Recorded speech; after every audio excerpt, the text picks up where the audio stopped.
The Rarotongan language. Maori Kuki Airani. Numbers. Tai, rua, toru, a, rima, ono, itu, varu, iwa, tai ngā uru.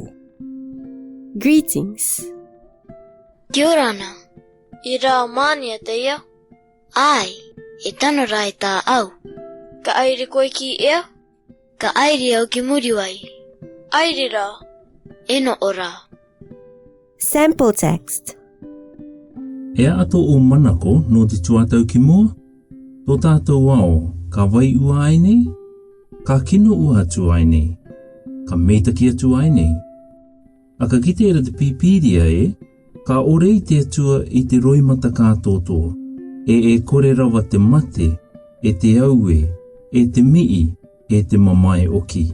E kore katoa ia no te mea kua kore te au mea taito.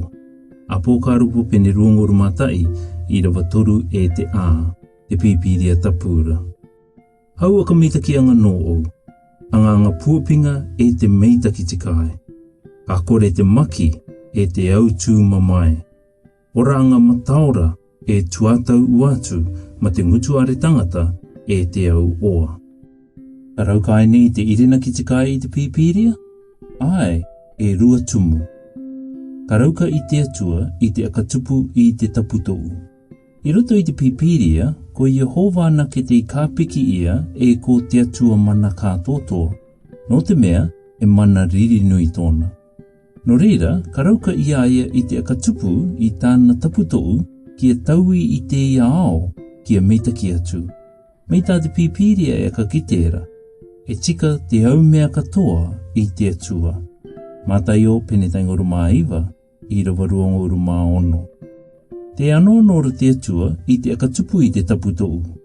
E akaranga, e tangi rai. Ko ia oki, te ano mātara a Jehova i te akaora aka o mai i te aronga te mate. Kāri katoa mai te pipiria e nā te tamaiti a te atua o Yesu i rapakau i te maki. E ara aia i rawe i te reira? No tōna inangaro. Me tōna metua rai e ano māta tō Yesu i te tauturu i te tangata. No reira, papu i a tātou e te inangarora a Jehova e Yesu i te tauturu i a tātou kia mataora tō tātou oranga i te tuatau ki mua. Kia ka manako, a ka pēa te atua me taui i tō tātou ao kia meitaki atu? Te pau maire te pipiria i taua ui angara i roto i a mātai o pene ono i rawa iwa e te tainga uru e tāniara pene rua i rawa anga uru mā ā.